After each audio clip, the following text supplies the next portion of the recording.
요한계시록 17장 1절에서 7절 봉독하겠습니다. 또 일곱 대접을 가진 일곱 천사 중 하나가 와서 내게 말하 이르되 이리로 오라. 많은 물이 앉은 큰 음녀가 받을 심판을 네게 보이리라. 땅의 임금들도 그와 더불어 음행하였고 땅에 사는 자들도 그 음행의 포도주에 취하였다고 성령으로 나를 데리고 광야로 가니라.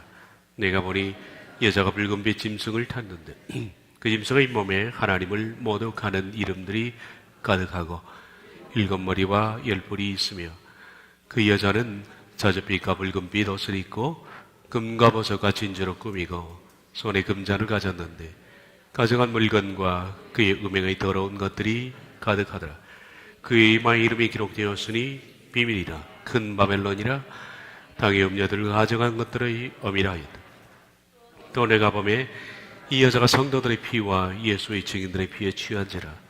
내가 그 여자를 보고 놀랍게 여기고 크게 놀랍게 여기니 천사가 이르되 왜 놀랍게 여기느냐. 내가 이 여자와 그가 탄 일곱 머리와 열 뿔 가진 짐승의 비밀을 네게 이르리라. 아멘.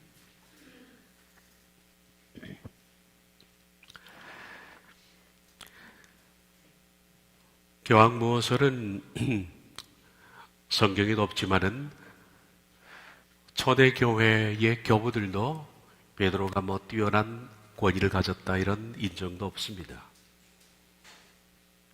초대 교부들의 저작 속에서도 전혀 그런 사실을 발견하지 못합니다. 유명한 교부 터툴리안, 퀴프리안, 유제비오스, 아다나시우스, 바실, 그레고리, 암브로시우스 이런 교부들에게도조차 초대교회에서 베드로가 리더였다는 사실은 인정되지만은 어떤 특별한 우월성을 가지고 있다는 것을 언급하지 않았다. 베드로가 정말 초대교회 때 모든 권위에 있었다면 교부들이 그 점을 놓칠 리가 없을 겁니다. 그러므로 베드로의 후계자라고 자처하는 교황들이 신적 권위를 가졌다라는 그 탁월성은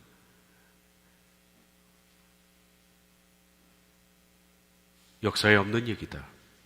그리고 카톨릭의 교황무호설, 교황은 교황좌에서 선언한 모든 것은 오리가 없다는 것 자체가 신성모독이고 교만한 것이다.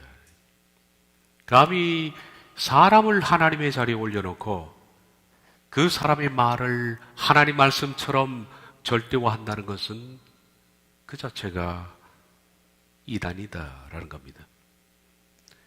가장 큰 이단 중의 이단이 그러므로 카톨릭입니다. 교황무호설을 제정했던 비오 9세, 그는 제1차 바티칸 공회를 열어놓고 교황에 대한 복종을 구원의 요건으로 그렇게 압력을 넣은 뒤에 상황은 달라졌습니다. 그러므로 누구든지 신성한 사도 베드로가 모든 사도들의 왕자로 임명되지 않았다고 말하거나 투쟁적인 교회의 가시적 수반, 즉 우리 주 예수 그리스도로부터 직접 그리고 지체 없이 유일한 으뜸되는 명예를 받지 않았다고 말하는 자나 베드로가 교회 전체 위에 진정한 그리고 고유한 관할권을 가진 수반이 아니라고 말하는 자는 저주를 받을지어다. 바로 이 베드로의 후계자가 교황들이다. 누가 감히 그들이 교회의 왕자이자 수반이라고 말하지 않겠는가. 당시에는 수많은 추기경과 대주교 그리고 수도원장 신학자들이 모인 자리였습니다. 그러나 그 후기에 대한 얘기를 지난 시간에 봤습니다만 그 모든 과정은 부정이었다. 교황무호설을 만들 때 말입니다. 대주교였던 다이보이는 1869년 12월 20일자 그 일기에 모든 과정은 부정이었다라고 썼습니다. 본회의 중 누구든지 교황청에 대하여 감히 반대 발언을 감행하는 자를 진묵시켜버렸다. 당시에 로마 캐톨릭의 신학과 역사를 고수하며 가르친 조명한 카톨릭 역사가였던 이그나스 델링거 역시 반대 입장에 서자 파문을 당했습니다. 그는 교황과 공의회라는 책을 썼습니다마는 금서 목록에 붙어 있었다. 지금도 풀리지 않은 금서입니다. 거기에서 델링거가 말하는 겁니다. 터툴리안, 기프리안, 렉텐티우스. 레텐티우스는 제가 찾아봤는데 어느 분인지 제가 정확하게 잘 모르겠습니다. 터툴리안, 퀴프리안 이런 분들은 유명한 교부죠. 이런 분들은 특별한 교황 특권에 대해서 아는 바가 없으며 교리 문제 결정에 있어서 교황이 더 높은 권위를 갖는다는 것에 대해서도 아는 바가 없었다. 헬라 교부들이었던 유세비우스, 아다나시우스, 바실, 그레고리, 에피파니우스 등의 저서 가운데 로마 교황의 특권에 관한 기록은 단 한마디의 언급도 없었고, 이탈리아 라틴 교부들인 힐러리, 파시온, 제노, 설비시우스, 암브로시우스도 마찬가지다. 특히 어거스틴은 교회의 통일과 권위에 대하여 다른 교부들이 글을 합친 분량보다 더 많은 글을 썼지만 어거스틴조차도 교황권에 대해서 아는 바가 없었다. 금서될 만한 책이죠. 그렇게 해서 제정된 1870년도에 교황무호설 교리는 그때 제정되어서 지금까지 이어져 내려오고 있다는 겁니다. 그래서 교회는 교황의 위상을 가리켜서 그리스도의 대리자, 그는 그리스도의 대리자입니다. 예수 그리스도의 대리자, 베드로의 후계자, 전 세계 가톨릭 교회의 수장, 바티칸의 군주로 귀족을 하고 있다. 그래서 16세기 동교개혁을 주도했던 루터는 교황을 적그리스도로 선언하고 지옥이 있다면 로마 교황청은 그 위에 있다라고 신랄하게 비판을 했었다라는 겁니다. 오늘 짤막한 교황사를 보겠습니다.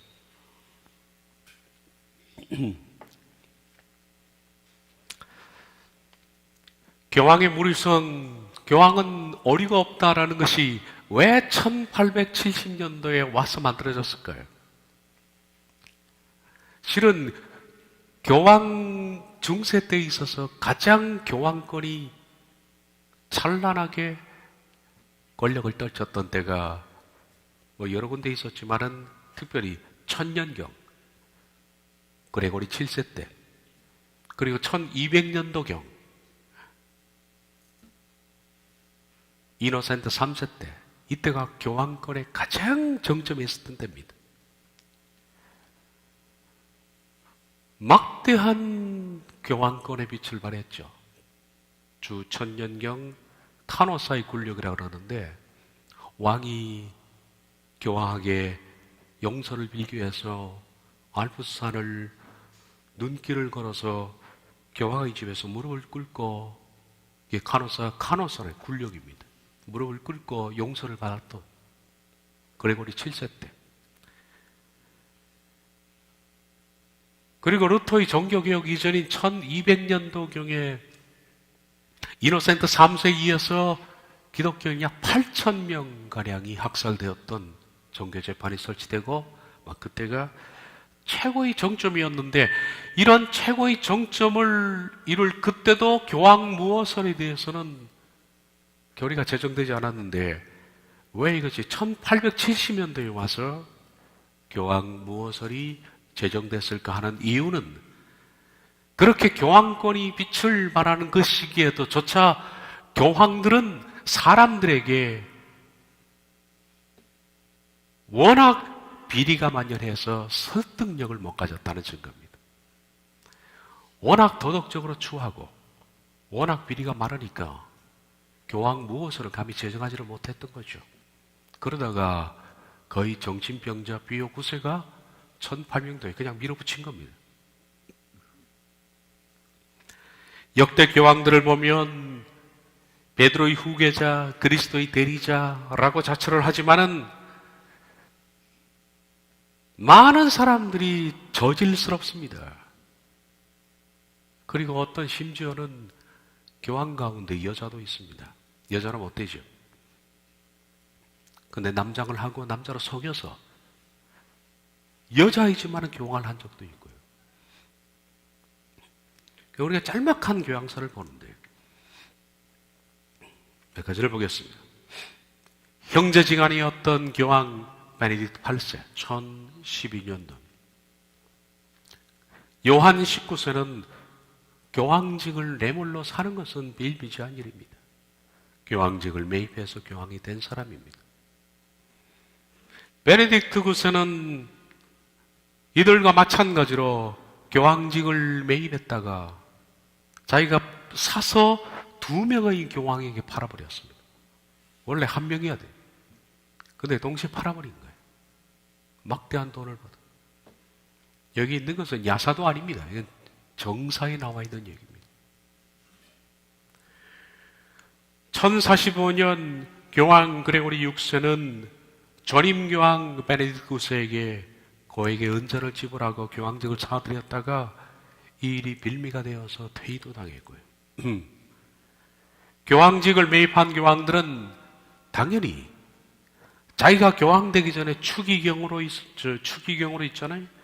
그리고 주교로 있든지 대부분 추기경에 있다가 교황이 되는데, 자기가 교황이 되면서 빈 그 공석의 자리를 많은 돈을 받고 그 자리를 팔았습니다. 그리고 또한 그가 등극하자 이 추기경과 주교의 취임 때 이 취임세를 부과해서 재산을 모은 경우도 많고요. 교황들이 앞장서서 교황직을 팔았기 때문에 당시 성직매매는 일반화되어 있습니다. 성직매매라는 것은 일상화된 사건입니다. 그 정도로 성직자들의 부패가 심했습니다. 교황직에 따르는 막대한 세속적 권력과 이익 때문에 교황이 되기 위해서는 무슨 수단과 방법을 가리지 않습니다. 교황 파키우스 6세 896년부터 스테파노스 7세까지 약 32년 동안인데 32년간 14명의 교황이 즉위를 했다. 평균 2년 반에 한 번씩 교황이 바뀐 겁니다. 뭘 말해줍니까? 얼마나 음모가 많고 얼마나 매매가 많고 얼마나 퇴임이 많았던가 하는 겁니다. 교황을 한 번 오르면 죽을 때까지 하는 것이 관리 아닙니까? 32년간 14명, 평균 재위 2년 반. 그만큼 교황직 쟁탈이 치열했음을 의미한다. 독살하는 사람도 많고, 심지어는 여기는 제가 쓰지 않았습니다. 망치로 쳐 죽인 사람도 제가 알기로는 2명인가 3명이 됩니다. 보니파키우스 6세는 재임 2주 만에 독살을 당했습니다. 전임 교황이었던 레오 5세를 투옥하여 독살한 교황 크리스토포루스는 몇 달 후에 전임자와 같은 처지에 내몰려 자기도 독살당했다.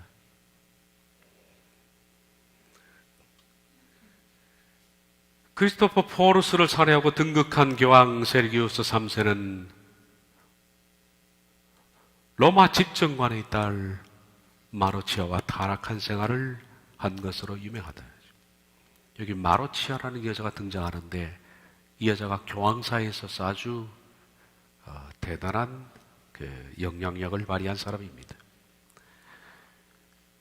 그래서 그 대가로 이 마루치아와 그의 언니, 그의 모친, 이 여자들이 가톨릭의 원로가 됩니다. 그래서 수십 년 동안에 이 세르기우스 이후로 수십 년 동안에 이들이 가톨릭사를 좌우합니다. 그리고 그들 사이에서 난 사생아들이 또 교황이 되고 밀어 올리고 끄집어내고 난리법석입니다. 긴 교황사를 다루면 아주 지저분한 얘기가 나옵니다. 교황은 독신이기 때문에 아이를 못 낳잖아요. 근데 아이를 낳으면 어떻게 될까요? 자기 아이라고 얘기 못 하지 않습니까? 그러니까 자기 조카라고 보통 얘기를 합니다. 조카. 교황의 조카라 그러면 교황의 자식입니다. 거의. 조카라 그래서 이 조카를 추기경으로 올려놓고 다시 교황으로 올리면서 암투, 싸움, 독살 이런 것들이 많죠. 역사에서는 이 시기 마로치아가 뒤에서 수렴 청정을 했던 이 시기를 음녀 정치라 그렇게 칭하고 있습니다.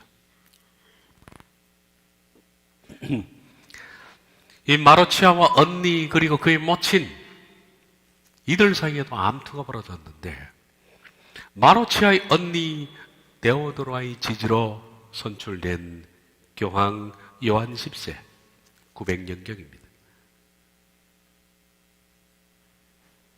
그러니까 언니 데오도라와 교황 요한 10세 사이에서 아이가 태어납니다.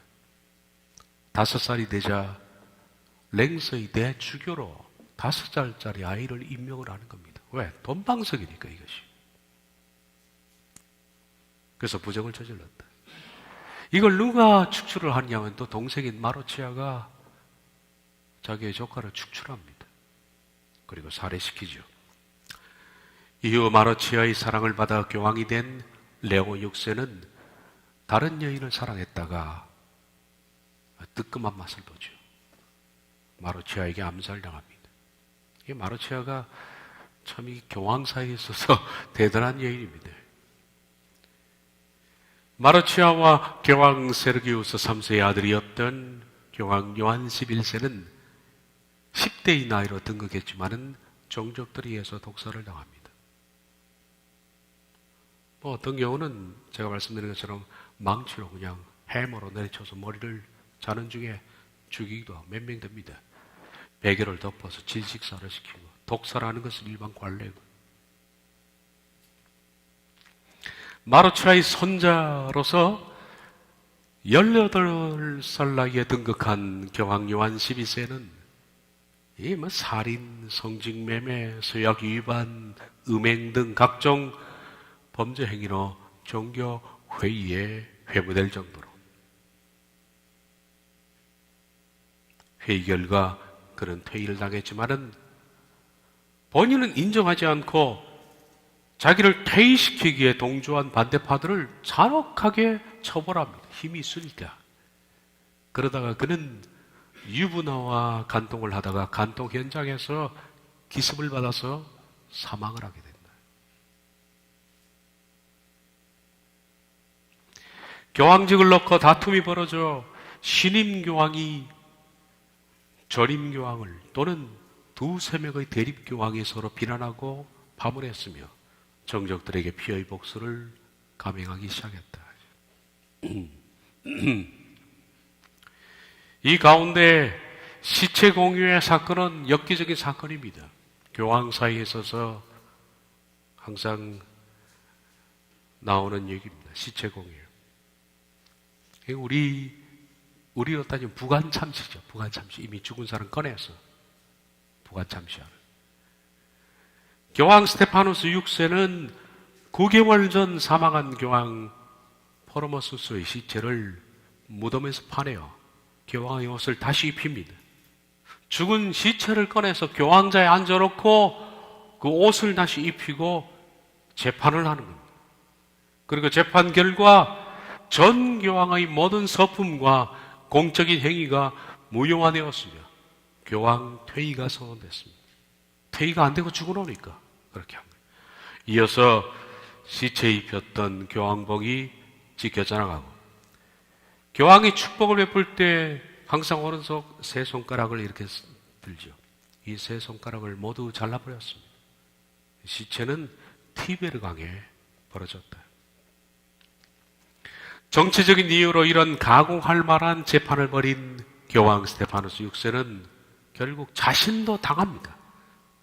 자신도 교황자에서 쫓겨나서 교사를 당하게 된 겁니다.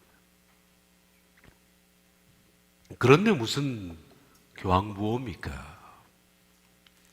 세상 사람들도 못한 이건 조직 폭력배 같은 그런 조직인데 무슨 교황이 무엇하는 교황의 성직매매, 축첩, 간음, 사치, 방탕, 정적, 살해 등의 비리는 특정한 때 어떤 특정한 교황에만 해당된 것은 아닙니다. 교황 이정돈이 밑에 있는 수사들 그리고 일반 신부들의 축첩, 간음, 사치, 방탕, 정적, 살인은 아주 일반화되었다. 우리가 흔히 잘 아는 얘기로 여자 수도원들 그리고 남자 수도원들 그 사이에 굴이 있었고 그 사이에는 엄청난 아이들의 뼈가 있다는 것을 역사가 증거하지 않습니까? 요한에서 23세 1400년도에 이 사람은 벌료나의 추경으로 있을 때 수많은 남의 아내와 첩과 소녀를 능욕했는데 수가 무려 200명이 넘었다고 합니다. 하기야 뭐 요즘 드러나는 우리 개신교회 목사들의 성적 비리 이런 것들도 우리가 할 말이 없습니다. 솔직히. 파울루스 3세는 안코나의 교황 사절로 재직 시 명문귀족의 아내와 불륜관계에 있었으며 자기 둘째 누이와 불륜을 맺었는데 추기경에 오르면서 교황이 오르고 싶어서 불륜을 맺었던 근친상간이죠. 자기 둘째 누이를 율리한테 교황이 또 바칩니다. 반인륜적인 이런 것들이. 그래가지고 결국 누이를 바쳐서 교황이 된 그 사람이 파울루스 3세입니다. 율리우스 2세 그리고 네오 10세는 음란 생활로 매덕에 걸려 죽었는데 교황 가운데 매덕에 걸려 죽은 사람이 적지 않습니다. 어떤 교황들은 교황으로 선출되기 전은 물론 선출된 후에도 여러 명의 첩을 거느렸고 그 가운데 태어난 자식을 자기 조카라고 일단 말했죠. 자식은 무조건 조카입니다. 그렇게 해서 여러 요직에 앉히는 것이 관례가 되었던 것이 중세 교황사입니다.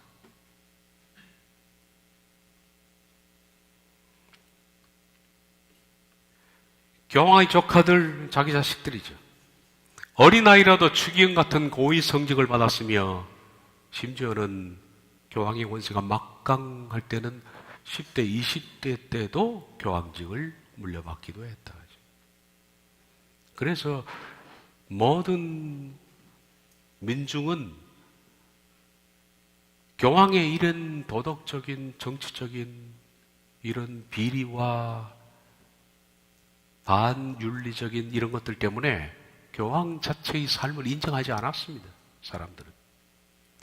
심지어는 사람들은 이 교황과 성직자들의 음란 생활을 속담과 풍자화를 만들어서 조롱하기도 했던 것이 바로 그때입니다. 그러나 워낙 권위가 강하고 힘이 세니까 말을 못하는 것이요. 말만 하면 다 죽습니다. 마녀사양 되면 마녀사양.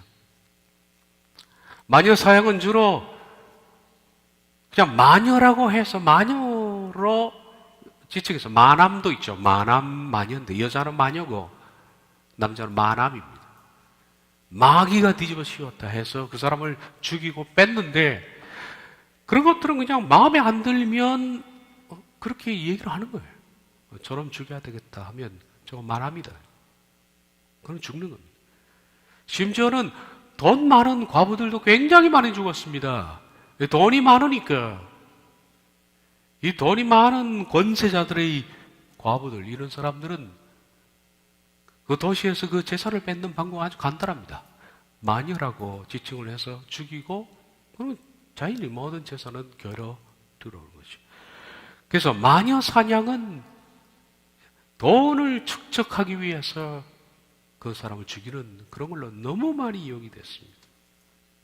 그래서 돈 많은 사람들이 마녀 사냥 많이 당했습니다. 이런 시대.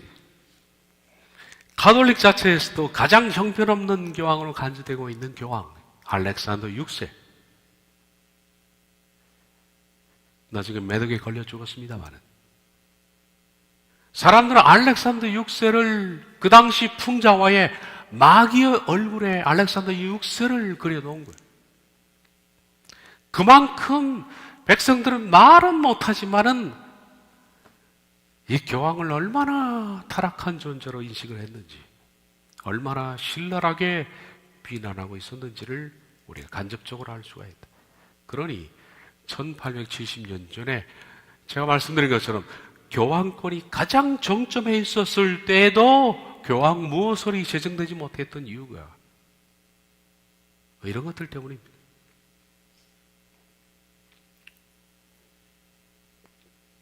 교황청에는 성령의 날개가 잘려 없어졌다. 그 당시 민중들의 비아냥거림입니다. 속담이 성령님이 없다 이 말이죠. 이런 비아냥거림을 보면 왜 중세 교황들이 그렇게 원했음에도 불구하고 그동안 교황의 수위권, 무류성 이런 것들이 공회에서 가결될 수 없었는지를 짐작하는데, 이런 교황 무류성 교리를 1870년도에 정신 이상자인 비오 9세가 그냥 밀어붙인 겁니다. 그래서 통과시켰는데 그 법이 지금까지 캐톨릭의 교황을 군림시키는 법이에요. 지금까지도 성경 위에 교황의 어록이 있다. 이 법 때문에.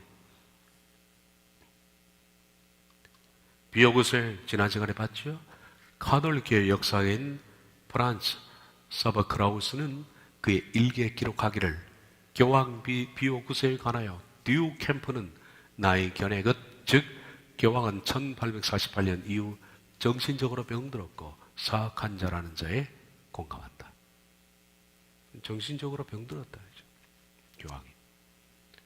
교황이 내가 곧 길이요 진리요 생명이니 요한복음 14장 6절을 자기에게 적용시켰어.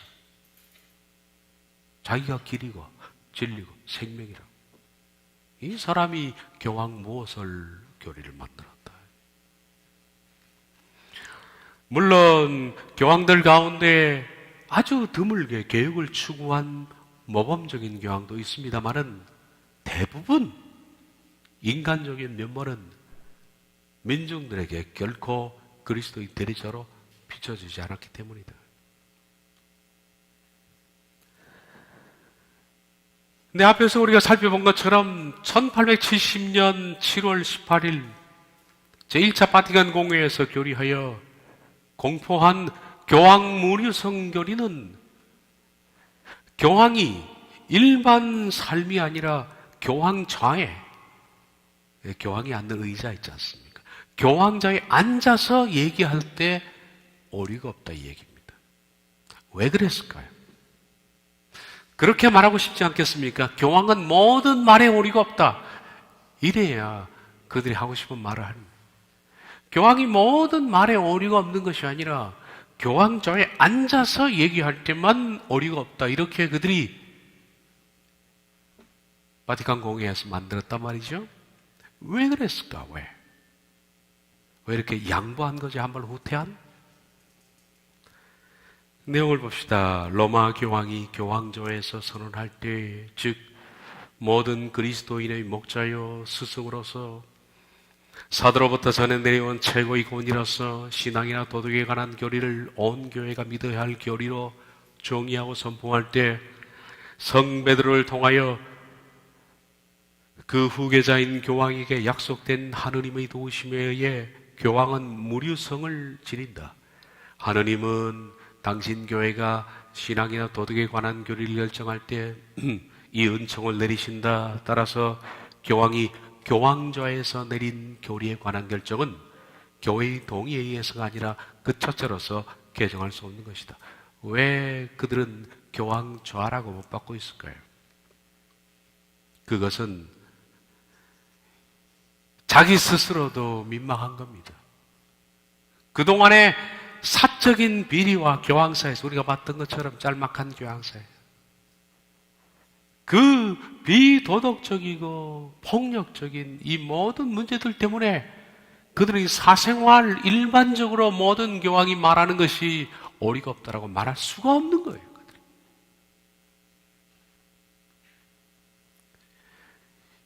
지금 20세기에 들어와서도 가톨릭이 교황 무류성 교리를 말할 때 반드시 전제 조건이 있습니다. 교황이 사도 조화에서 발언할 때, 교황자인데요. 무류를 지니는 것이 언제냐면 사도 조화에서 말할 때만 그렇다라는 전제 조건을 빼놓지 않습니다. 왜냐하면 자신이 없는 겁니다. 교황들의 사생활이 너무 지저분하기 때문에 자신감을 갖지를 못했다는 얘기죠. 그러면 교황좌에서 얘기하는 것은 어리가 없다고 그랬는데 교황좌에서 얘기하는 그것은 지금까지 역사상 바른 삶이었는가? 그걸 한번 보자고요. 그럼 바로 했는가? 이제 그걸 묻고 싶은 겁니다. 교황좌에서 교황들은 어리가 없었을까? 그런데 교황좌에서 그들이 했던 모든 얘기들을 보면 사적인 비리, 간통하고 음행하고 아이 낳아서 이런 모든 걸 다 떠나서라도 교황좌에서 내린 모든 교시들은 그로 인해서 역사적으로 엄청난 살인과 피해를 가져왔습니다.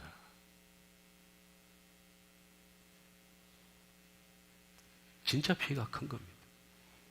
더 많은 살상행위가 교황좌에서 내린 교시 때문에 그런 겁니다.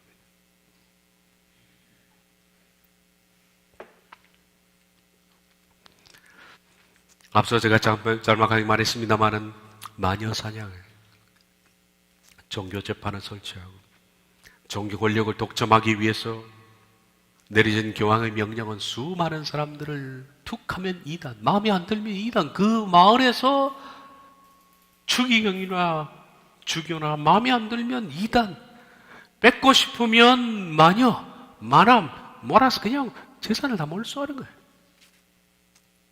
엄청난 돈을. 유럽을 여행한 사람들은 압니다. 마을의 가장 중심에 성당이 있습니다. 모든 성당 주변으로 마을들이 형성되어 있기 때문에 그 성당은 마을에 있어서 막강한 권력을 가진 중세에서. 거기에서 마녀로 모르면 다 죽는 거예요. 살 수가 없는 거예요. 교황은 태양, 황제는 달. 이것이 교황권이 절정을 이루었던 때, 제가 말씀드린 것처럼 천년경 그레고리오스 7세, 그리고 가장 정점을, 그레고리오스 7세보다 어쩌면 더 정점을 이루었던 때가 이노센트 3세, 이노켄티우스. 1200년도에. 이노센트 3세는 종교재판소를 만든 사람이죠. 이 사람에 의해서 설치가 된 겁니다. 종교재판소, 어마어마하게 많은 사람들이 죽고, 화채솔로 죽이고. 이때 회자하는 얘기가 교황은 태양이고 황제는 달이다. 황제 위에 교황입니다. 우리가 앞으로도 이제 계시록을 보겠습니다만은 짐승 위에 여자가 타지 않습니까? 그럼 짐승을 마음대로 좌지우지. 이 중세 신성 로마 제국의 정치 형태입니다. 짐승은 정치적인 제왕을 말하는, 정치적인 제왕 위에 종교적인 제왕이 탄 거예요. 짐승 위에 음녀가 탄 거예요. 마지막 때 또 한 번 그게 패턴이 이루어지는데, 그러니까 모든 것을 다 황제 위에서 좌지우지하고, 심지어는 로마, 신성 로마 대에는 황제에게 관을 씌워주는 것이 교황입니다. 더 높다는 얘기죠.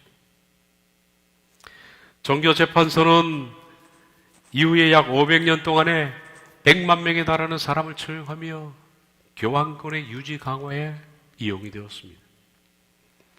1229년 교황자에서 선언한 내용, 일반 신도들은 성경을 소유할 수 없고 읽을 수 없으며 번역할 수 없다. 교황 그레고리 9세. 이게 맞는 교서냐 하는 거예요, 도대체. 교황 무호설이 맞다면 가톨릭 교회의 이 무호설은 이게 맞는 얘기. 하나님이 그렇게 말씀하신 겁니다. 하나님이 성경을 소장하면 죽는다 이렇게 말한 거죠. 그리스도 대리자니까 자기가. 성경을 읽으면 너 죽는다는 겁니다. 성경을 번역하면 죽는다는 겁니다. 마르틴 루터는 목숨을 걸어놓고 독일어판으로 번역을 한 거죠. 그러니까 일반 사람들은 성경을 소장만 해도 체포가 됩니다. 고문을 당하고, 성경을 읽기만 해도 정교회의에 회부되어서 엄벌에 처해졌고 화형까지도 당했다. 이 교황무호설에서 나온, 교황자에서 발언한 겁니다.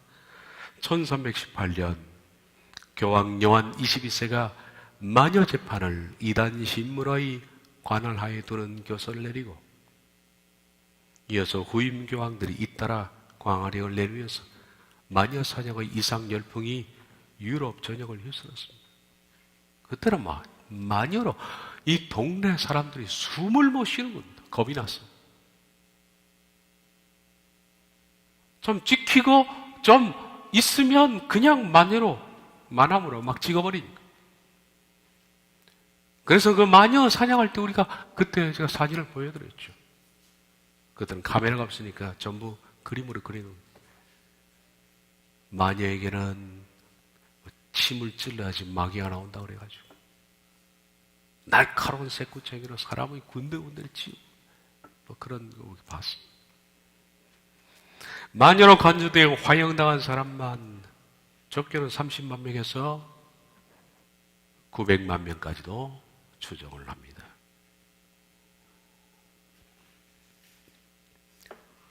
타 종교를 용납할 수 없었던 교황은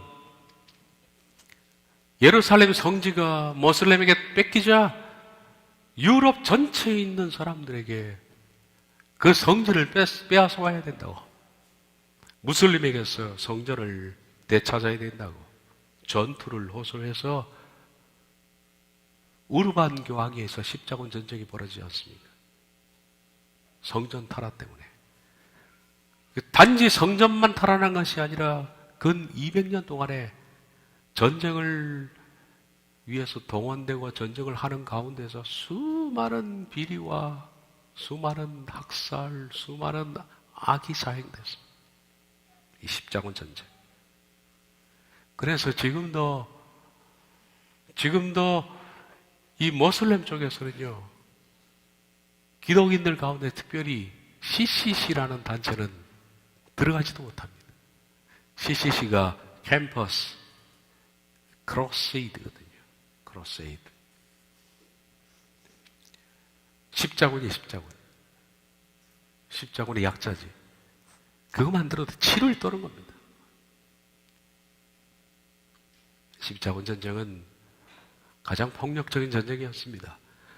1095년 교황 우르반 2세가 주창하여 200년간 계속된 십자군은 오늘까지 그리스 정교회, 가톨릭, 이슬람권 서구 세계가 반목하는 큰 원인을 제공했다. 역사 가운데 가장 불행한 사건 중에 하나입니다. 가톨릭 교회와 교황의 권위에 항의하는 항의자들, 그래서 항의한다라는 프로테스트라는 단어를 써서 프로테스탄트라고 부르셨어요. 개혁자들, 개신교, 이런 단어를 쓰지 말자 그랬죠. 제가.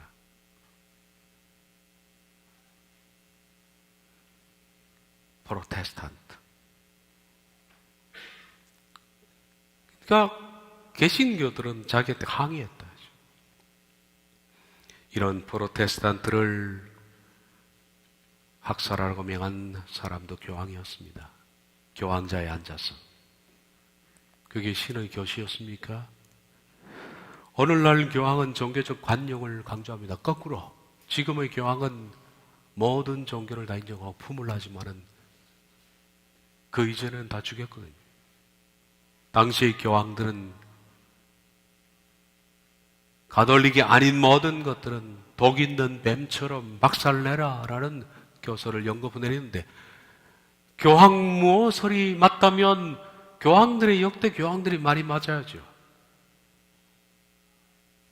근데 역대 교황들은 전부 가톨릭 외에는 다 죽여라 그래 놓고 지금은 우린 다 똑같다고 끌어안는 종교 연합을 시도하고 있으니 도대체 무슨 교리가 이게 말이 되느냐. 종교개혁이 태동할 때 후스, 제롬, 이런 개혁자들은 이단으로 화형을 감수했습니다. 그 후 개신교도들은 모두 이단자로 낙인 찍혔고, 개신교도들이 집단 거주하는 도시가 완전히 몰살당한 경우가 많습니다. 교황들은 말합니다. 개신교도들이 거주하는 도시에 들어가서 사람들 몽땅 죽이면 너희들은 천국을 약속받은 것이다. 뭐 무슬림하고 비슷한데, 그렇게 천국을 약속받은 가톨릭 신자들이 집단적으로 뛰쳐들어가서 그 개신교들이 거주하는 그 거주지에서 수많은 사람을 죽였습니다. 바들롬의 대학살, 위고노 대학살, 이런 명명이 붙여 있는 것들이 바로 그겁니다. 예를 들어서 1572년 8월 14일 날 성 바들롬의 대학살, 이것은 가톨릭 축제일인 프랑스 파리에서 위고노 신자라는 것은 프랑스에서 칼빈주의 학파를, 칼빈주의 신자들을 위고노 신자라고 부릅니다. 위고노 신자들을 1만 명, 어떤 자료는 10만 명으로 얘기하는데 학살한 사건입니다. 큰 저원형 가위로 여자 유방을 자르고 팔을 잘라내고 토막을 내고, 제가 그림을 좀 보여드렸죠, 전에. 이 소식이 전해지자 교황 그리고 13세는 교회 가서 위고노 신자들이 죽었다는 얘기를 듣고 하나님 감사합니다, 사탄 마귀들을 척결해 주셔서 감사 찬송을 불렀습니다. 그리고 위고노 신자들을 죽인 사람들에게 포상금을 주고 지금도 그레고리 13세가 만든 기념 동전이 있습니다. 위고노 신자들 죽였다는 기념 주화가 있습니다. 그렇게 해서 중세 암흑세기 동안 이단이라는 미명으로 죽어간 사람들이 5천에 7천만 명, 제가 알기로는 8천만 명이라는데 그렇게 추정이 됩니다. 가톨릭의 신앙과 다른 사상을 가지고 있는 것도 용납되지 않았다. 지동설과 사상의 자유를 믿었던 성직자 브루노는 화형되었고, 과학자 갈릴레이는 이단으로 판정받아 사형이 언도되자 자신의 학설을 부인하고 정신연금형을 받았습니다. 근대 과학의 선구자로 불리우는 수도사 로저 베이커는 그의 과학적인 실험이 악마의 저주와 깃든 기적으로 간주되어 10년간 투옥되었고 300년 동안의 금서가 되었고, 사치스러운 생활을 즐겼던 교황 레온 10세가 화려하고 장대한 교회 건물을 짓기 위해서 면죄부를 판매하도록 교서를 내린 것이 종교개혁을 촉발시키는 계기가 되었다. 여기에 반대해서 마르틴 루터가 1517년 그냥 개혁의 깃발을 들게 된 겁니다. 신대륙에서, 특히 남아메리카에서 라틴계의 가톨릭 사람들은 원주민을 가톨릭으로 강제 개정시키고 이에 따르지 않는 원주민을 대량 학살한 것도 교황의 중대 가호 중 하나로 꼽힌다. 최근 20세기 들어와서는 유럽에서 2차 세계대전이 발발하여 수많은 사람들이 죽은 것도 교황이, 가톨릭이 정치권과 결탁한, 그러니까 짐승 위에 여자가 탄 겁니다. 짐승 위에 여자가 탄 것은 그건 역사상 늘 있어왔던 얘기입니다. 교황이 무솔리니 위에 탔고, 교황이 히틀러 위에 탔고, 주 원인입니다. 교황 비오 11세는 무솔리니 정권이 들어서자 그와 라테란 협약을 맺었습니다. 라테란 조약이라는 것은 무솔리니 정권을 지지하는 대신에 교황청의 독립권과 자치 영토를 보장해 준 내용입니다. 이걸 체결하면서 무솔리니를, 교황은 말하기를 이 시대에 하나님의 뜻을 부여받은 하나님이 새롭게 세운 지도자라고 지칭을 했는데 얼마나 많은 사람을 죽였습니까? 또한 히틀러가 등장하자 히틀러 정권과도 종교협정을 맺었습니다. 무솔리니를 지지하고 히틀러를 옹호함으로써 이들이 아무 거리낌 없이 수많은 사람들을 죽이는 전쟁을 동조했다. 히틀러가 유태인만 800만 명, 그리고 2차 세계대전을 일으켜서 수많은 사람을 죽였는데 그 죽일 수 있는 타당한 힘들을 교황들이 불어넣어줘 인정을 해준 겁니다. 어디서? 교황좌에서. 교황좌에서. 그런데 그 교황자가 교황무어설입니다.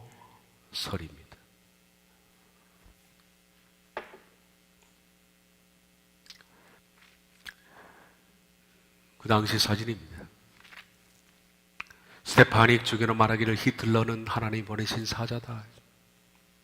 그래서 이 주교 옆에 전부 하이 히틀러 하지 않습니까? 하이 히틀러.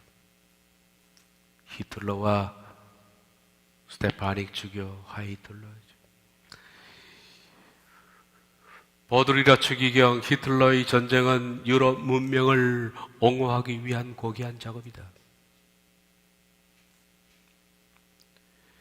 그 당시 독일 경우에서 고요한 밤, 거룩한 밤, 우리 총통이 돌보시는 밤. 이게 캐롤송 가사예요. 독일 기독교의 표, 우리의 가슴에는 스와스티카를, 우리의 심장에는 십자가를. 스와스티카라는 것은 나치의 상징이잖아요. 구부러진 십자가. 그걸 반대로 뒤집어는 불교의 만자가 나오죠. 우리의 가슴에는 히틀러의 스와스티카를 붙이고 우리 심장에는 십자가. 이게 정교일치입니다. 정교일치. 다 이제 교황이 밀어주고 해준 거예요. 그렇게 해서 히틀러의 상징 우리가 알죠? 이겁니다. 스와스티카 안에 십자가를 집어넣은 겁니다. 스와스티카는 원래 십자가를 여기에다가 오른쪽으로 구부린 게 스와스티카. 이게 남신을 상징합니다. 남신. 왼쪽으로 구부리면 사우바스티카라고 합니다. 이게 불교에서 쓰는 것이죠. 불교. 여신 상징입니다. 이렇게 해서 교황 비오 12세기에서 양육된 히틀러는 로마 캐톨릭의 전폭적인 지원 아래 정치적인 제주이트를 참모로 기용시켰습니다. 제주잇은 예수회입니다.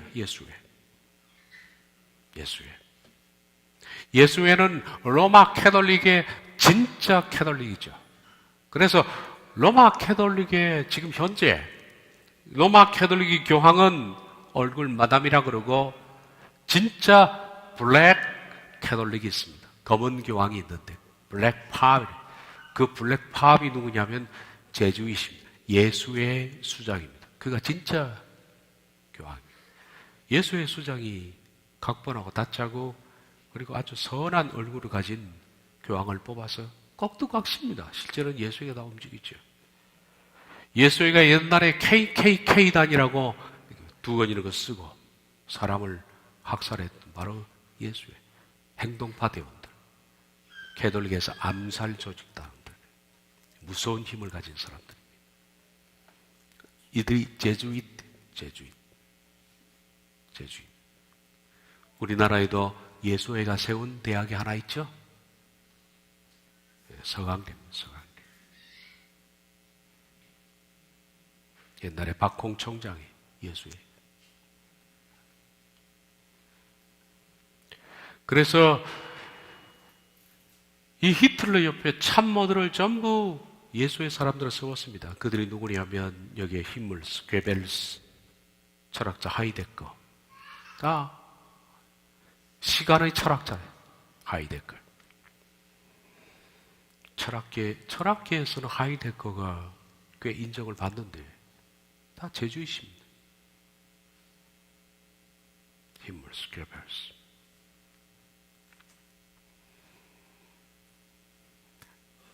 한마디로 짐승 위에 여자가 올라탄 겁니다. 독일이 폴란드를 침략할 당시 비오 12세는 전쟁 초기 독일 나치를 지지하다가 전쟁의 종말에 나치가 패전 상황이 되자 또 버렸습니다. 기회주의. 이 모든 것들이 교황자에서 선포된 내용이다. 그런데도 교황이 교황자에서 내린 선언이 무오하다고 주장하는 그 주장을 믿고 그대로 지금 따라 나가고 있는 사람들은 누구냐? 가당키나 하나. 오늘 여기까지 하겠습니다만은 앞으로도 우리가 계시록에 다루는 것은 겁니다. 지금도 그 여자는 짐승의 등장을 기다리고 있다. 정치적으로 막강한 힘을 가진 사람이 나오면 그 위에 탈 것이다. 그리고 요한계시록 17장에 말하는 것은 수많은 성도들을 죽일 것이다. 여자가, 그 음녀가 성도들의 피에 취하니, 그러니까 중세의 재판이죠. 다시 한번 똑같이 반복된다.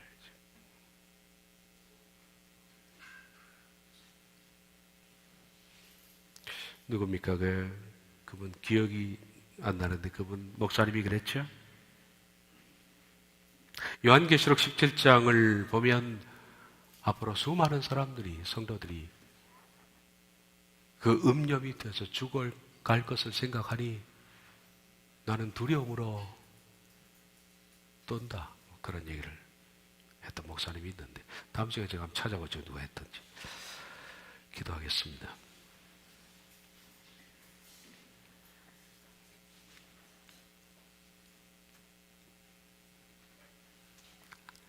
주님, 우리가 요한계시록 17장을 보고 있습니다. 바로 큰 음녀, 땅의 음녀들의 어미, 가증한 것들의 어미, 그녀가 짐승에 타서 성도들의 피에 취하는 바로 그녀. 그런데 오늘날 수많은 개신교도들이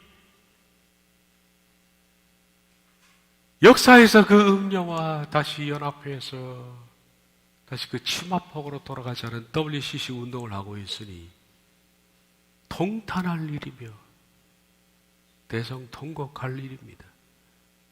하나님, 긍휼히 여겨주시어서 이들의 실체를 많은 사람들이 깨닫게 해주시옵소서. 예수님의 이름으로 기도하옵나이다. 아멘.